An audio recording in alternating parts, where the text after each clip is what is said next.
দ্বিতীয় পৰ্যায়ৰ নিৰ্বাচনৰ ভোটগ্ৰহণলৈ মাজত মাত্ৰ 2টা দিন।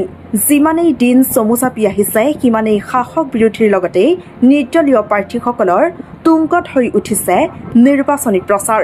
নগাঁৱৰ বহৰমপুৰ সমষ্টিৰ 24 নং নিজ ভেলেউকুৰি গাঁও পঞ্চায়তৰ 2 নং ৱাৰ্ডৰ 6গৰাকী ৱাৰ্ড সদস্যই চলাইছে নিৰ্বাচনী প্ৰচাৰ। 2 নং ৱাৰ্ডৰ সদস্য পদৰ প্ৰাৰ্থী সুভা শইকীয়া, নমি কাকতি আৰু পৰাগ পৰাই বিভিন্ন উন্নয়নৰ প্ৰতিশ্ৰুতিৰে ৰাইজৰ মাজত চলাইছে নিৰ্বাচনী প্ৰচাৰ।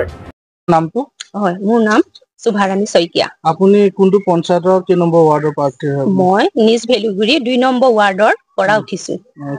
সদস্যৰ মানে ৱাৰ্ড মেম্বাৰ হিচাপে। আপোনাৰ চিম্বলটো মোৰ সূৰ্য। আপুনি যেহেতু ৰাজনীতিলৈ আহিছে, ৰাজনীতি পথাৰত ভৰি দিছে, গতিকে আপুনি কিহৰ বাবে কি উদ্দেশ্যে আপুনি এবাৰ নিৰ্বাচন খেলিছে? নিৰ্বাচন খেলিছো মানে মোৰ গাঁওখনত বহুতো কিছুমান কাম কৰিবলগীয়া আছে, সেয়েহে মোক ৰাইজে মানে মিলিজুলি মোক পঠিয়াই দিছে যে সেইখিনি মই ৰাইজৰ কামখিনি আগবঢ়াব পাৰো আৰু সকলো আগত লৈ যি সুবিধা আহিছে সকলো সুবিধা মানে সকলোৱে পোৱাকে মই যাতে তেওঁলোকক দিব পাৰো, সেই লৈ মই ইয়াত আগবাঢ়ি আহিছো। আপুনি যদি জয়ী হয়, আপুনি এই ৱাৰ্ডটোৰ বাবে বা এই গাঁওখনৰ বাবে আপুনি প্ৰথম কাম কি কৰিব? প্ৰথম কাম মই সদায় কৰিম বুলি আগ্ৰহিছো। প্ৰথমে মই ৰাইজক বহুৱাই লম। মই যিকেইটা কাম কৰিম মই অকলে নকওঁ। মোৰ কাম ইয়াত কেইটামান কাম আধাৰুৱা হৈ আছে, যেনে মোৰ ইয়াত এটা লাইব্ৰেৰী নাই। 2 নম্বৰ কথা, মই বিহু ফাংচন আজিলৈকে পাতিব পৰা নাই। স্কুলত পাতিছো, সেই স্কুলতো আচলতে বিহু ফাংচন নহয়।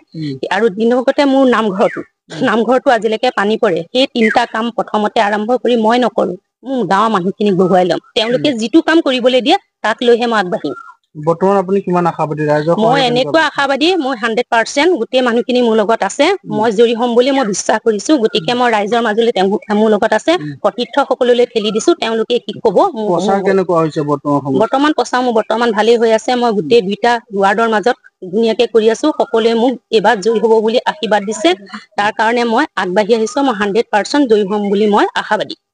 ভিডিঅ' জাৰ্নেলিষ্ট মৃণালৰ সহযোগত নগাঁৱৰ পৰা বিভূতি বৰা ৰিপৰ্ট, সুহানা লাইভ।